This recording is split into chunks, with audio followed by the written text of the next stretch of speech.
Well, week 11 is wrapped up and in the books. Week 12 is actually almost wrapped up as well. But week 11 was full of hijinks and upsets. For starters, George gave me this lovely gift.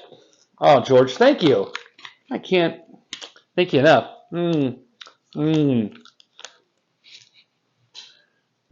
George, thank you. Best pudding ever, George. Thank you. George, here you are to talk shit to me in Spanish.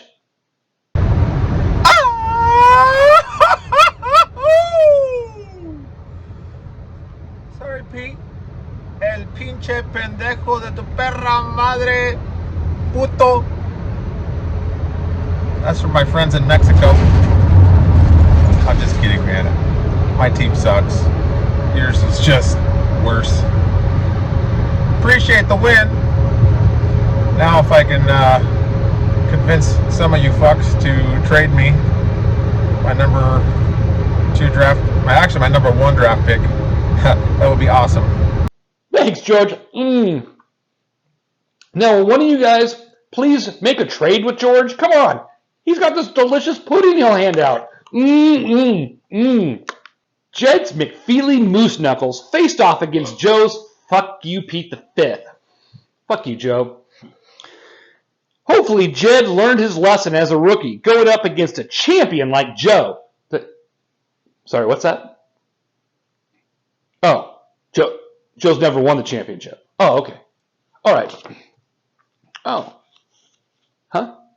Oh, he has scored the most points that week and won the total domination, but he's not and has never been a champion. Got it. Okay, thanks. Anyway, Joe whipped Jed's moose knuckles like a rented mule. Haha. Jed, hopefully you learned your lesson. Now here's our juggernaut, Joe, to talk shit and gloat about his victory. You know, Jed, you're new to the league, so I got to be nice to you, but get used to being hammered by me in this. Fuck you, Jed. I won. Next. Oh, what was that? You don't say. Fuck nuts. I'm getting breaking news that there's been a Statman sighting in downtown Fuckum City. Let's go there live.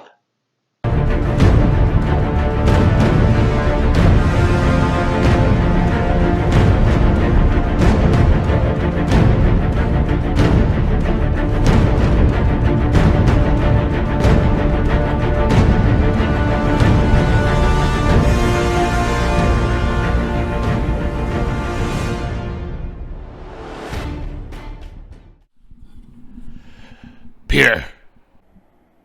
I'm back. And I want to talk about this week's winners and losers.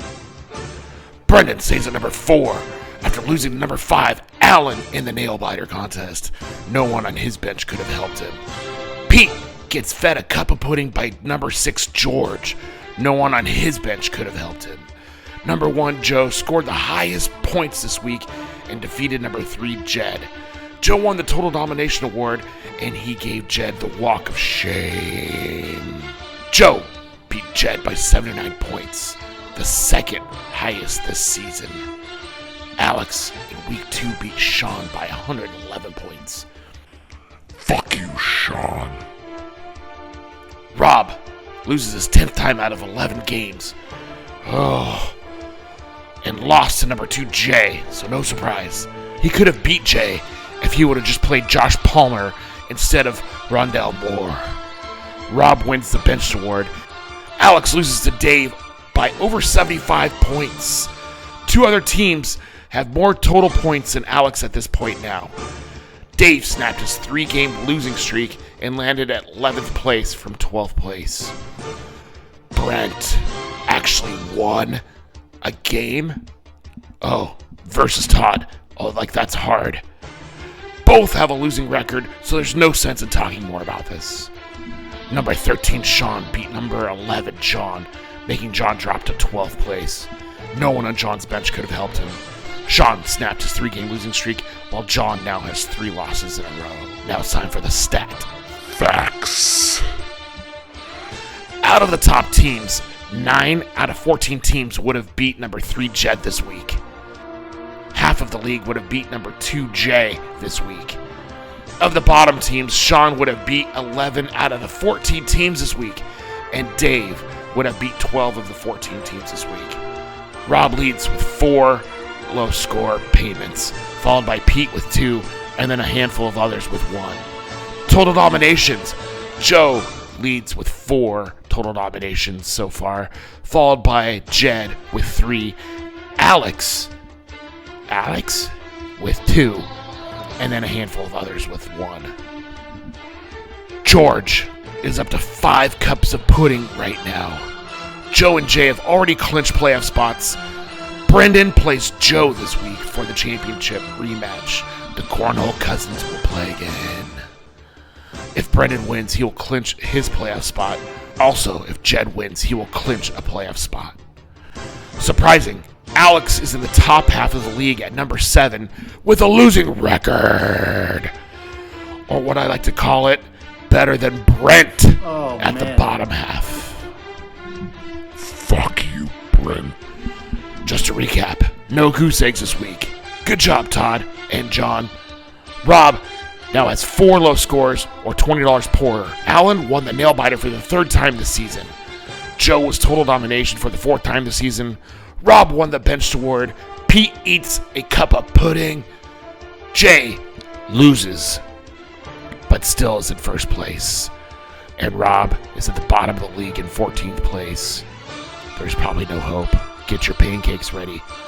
We're going to call Sherry's, and we're going to make sure that they're open all night, just for you. Back to you, Pete. Sean sucks. Wow! Thanks, Statman. Great to have you back. Glad you didn't fall off that building. Whew. Anyways, Jay's Array of Decay bested Rob's Joe Buck Yourself. Rob's taking it kind of hard again. Have you heard about the lonesome loser? He's a loser, but he still keeps on trying.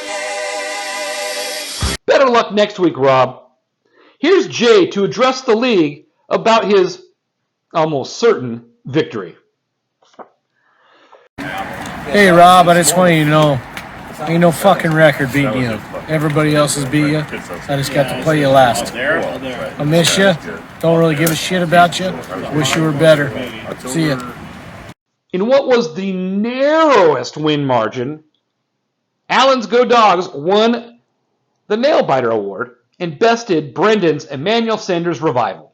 Of course, Allen had some words for Brendan about his win and Wingman. Brandon, your team's like your fucking restaurant prices. It was way too high and not good enough. I love you. Go Dogs, baby. Go Dogs. In what was the 3rd highest win differential in Week 11, Sean's Red Hot Jabril Peppers were hot and sprayed their hotness all over my mom. Managed by John. Anyway, here's Sean with an aggressive little ditty about John's mom. Operator information, send me Jesus by the wire. That's what Jamie Loney was singing last night as I fucking beat her ass. John, good week, buddy. The 2nd highest win differential was Dave. Dave? What? Dave won? by over 70 points? What the what? Oh, wow. Who's he up against? What? Oh, yeah. Alex's Jim Bob Cooter. 1, 2, 3, guaranteed victory. This is unusual for Dave to win. In fact, his win percentage is... They've done studies, 60% of the time, it works every time. Alex tried to defend himself and his loss by saying he did his best. But we all know what doing your best means. Your best? Losers always whine about their best. Winners go home and fuck the prom queen. Finally, we had the Canuck versus the Cornhusker matchup. Brent's Bad Snooze Bears beat off Tark's team a lot, managed by Todd. In fact, Brent beat Todd harder than Charlie Sheen beats his hookers. Here's Brent to talk some mad shit about Todd, Canada, and their snacks. Todd, off Tark. Well, you know what? That was a fucking just terrible display of football. It sucks. Sucks. Like these fucking, you see that Canadian fucking Cheetos? These cheesies. They are shitty. Fucking terrible and shitty. Like your fucking fantasy team. You couldn't pay me to have your team or these fucking cheesies. Stick with American Cheetos. Todd. Yeah, fuck you. Your team sucks. Go fuck yourself. Well, apparently last week I was in Idaho, and I won. Now I'm in Walla Walla. I lost. Guess what? I still don't give a fuck about this fucking football bullshit. And Oh, babe! with my buddies, that's what I care about. Go dogs, Guess they go what? dogs! I'm sorry for you, Todd. I made some bad picks, but guess what? Peace out. Fuck NFL. Let's go! All right, sports fans, that's it for Week 11 recap. Thank you, George. Love pudding. And remember to set your lineups, and always, like I'm being, by eating the pudding, be a good sport. Easiest thing to do is say fuck you. Stop loving and run. I'm mad as two. Pay homage to your bad attitude. Just say fuck you. What you gotta do with attitude? Just say fuck you.